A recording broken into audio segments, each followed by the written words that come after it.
myself, Priyanka K ಅಂತ ಹೇಳಿ ಹೇಳ್ತಾರೆ. ಸ್ಟೂಡೆಂಟ್ಸ್ ಎಲ್ಲ ಕೇಳಿದ್ರೆ Priyanka K madam computer madam ಅಂತ ಹೇಳಿ. So I take 2 subjects, computer and social. So ಈಗ ನಾ ಎಲ್ಲಿ ಸ್ಟಾರ್ಟ್ ಮಾಡಬೇಕಂದ್ರೆ ಆ್ಯಸ್ ಅ ಟೀಚರ್ ಅಂತೂ ಹೇಳಬೇಕು, ಆ್ಯಸ್ ಅ ಪೇರೆಂಟ್ ಅಂತೂ ಹೇಳಬೇಕು. ಸೊ ಆ್ಯಸ್ ಅ ಟೀಚರ್ ಅಂತ ಫಸ್ಟ್ ಹೇಳ್ತೀನಿ. ಸೊ ಆ್ಯಸ್ ಅ ಟೀಚರ್ ನಾನು ಫಸ್ಟ್ ಈಗ ಬಂದಾಗ ಇಲ್ಲಿ ಎನ್ವೈರ್ಮೆಂಟ್ ನೋಡಿದೆ. ಸೊ ನಾ as a very lucky person ಅಂತ ಹೇಳ್ಬೋದು. ಸ್ಟೂಡೆಂಟ್ಸ್ ಇಷ್ಟು ಹಚ್ಕೋತಾರಂದ್ರೆ ಅಷ್ಟು ಹಚ್ಕೋತಾರೆ ಟೀಚರ್ಸ್. ಆಮೇಲೆ ಅವರೆಲ್ಲ ಟೀಚರ್ಸಿಗೆ ಆ್ಯಸ್ ಅ ಪೇರೆಂಟ್ ಅಂತ ನೋಡ್ತಾರೆ, ಆ್ಯಸ್ ಅ ಟೀಚರ್ ಅಂತ ನೋಡ್ತಾರೆ. So students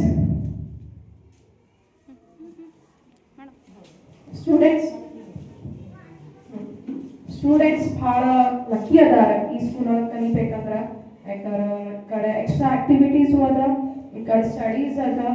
so all round ಅದಲ್ಲ, ನೀವು ಹೌಸ್ ಆಕ್ಟಿವಿಟೀಸ್ ಕೊಡ್ಬೋದು, ಕ್ಲಾಸ್ ಆಕ್ಟಿವಿಟೀಸ್ ಕೊಡ್ಬೋದು, ಎಲ್ಲದ್ರೊಳಗೂ ಅದ. ನಾನು ಭಾಳ ಲಕ್ಕಿ ಅಂತ ಅನ್ಬೋದು ಈ ಸ್ಕೂಲಿಗೆ ಜಾಯಿನ್ ಆಗಿದ್ದಕ್ಕೆ.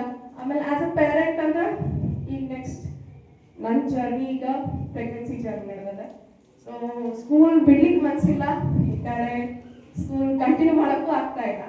ಸೊ ಆ ಮೂಡದಾಗದೇನೀಗ. ಈಗ ನನ್ನ ಮಗ ಏನು ಹೇಳಿಕತ್ತಾನ, ಡೆಲಿವರಿಗೆ ನಾನು ಹೋಗ್ಬೇಕು, ನಾನು ಊರಿಗೆ ಹೋಗ್ಬೇಕು. ಬಟ್ ನನ್ನ ಮಗ ಇಲ್ಲ ಮಮ್ಮಿ, ನನಗೆ ಈ ಸ್ಕೂಲ್ ಬಿಟ್ಟು ಹೋಗೋಕ್ಕಾಗಂಗಿಲ್ಲ, ನಾನು ಕಂಟಿನ್ಯೂ ಮಾಡಿದ್ರೆ ಇಲ್ಲೇ ಕಂಟಿನ್ಯೂ ಮಾಡ್ತೀನಿ ಅಂತ ಅವ ಹೇಳ್ತಾನೆ. ಬಟ್ ಏನು ಮಾಡಬೇಕು ನೋಡಬೇಕು ನೆಕ್ಸ್ಟ್.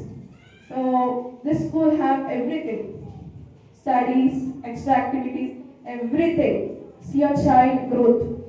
ಅವ್ರಿಗೆ ಕೇಳ್ರಿ, ಮಕ್ಳಿಗೆ ಕೇಳ್ರಿ, ಯಾವುದಾದ್ರು ಮನೆಗೆ ಹೋದ್ಮೇಲೆ ಒಂದು 10 ನಿಮಿಷ ಕೇಳ್ರಿ ಅವ್ರಿಗೆ, ಏನು ಮಾಡಿದ್ವಿ ಒಂದು ಸ್ಕೂಲ್ ಒಳಗೆ, ನಿಮ್ಮ ಟೀಚರ್ಸ್ ಏನು ಹೇಳ್ಕೊಟ್ರು, ನಿಮ್ಮ ಫ್ರೆಂಡ್ಸ್ ಜೊತೆ ಏನು ಮಾತಾಡಿದ್ರಿ, ಏನೇನು ಮಾಡಿದ್ರಿ, ಅದನ್ನು ಕೇಳಿ.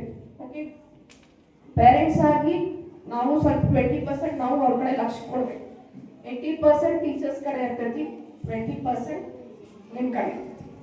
ಸೊ ಎರಡು ಕಡೆ ಬ್ಯಾಲೆನ್ಸ್ ಮಾಡಿದರೆ ಅಷ್ಟೇ ನಿಮ್ಮ ಸ್ಟೂಡೆಂಟ್, ನಿಮ್ಮ ಕಿಡ್ಸ್ ಗ್ರೋತ್ ಆಗ್ತಾರೆ.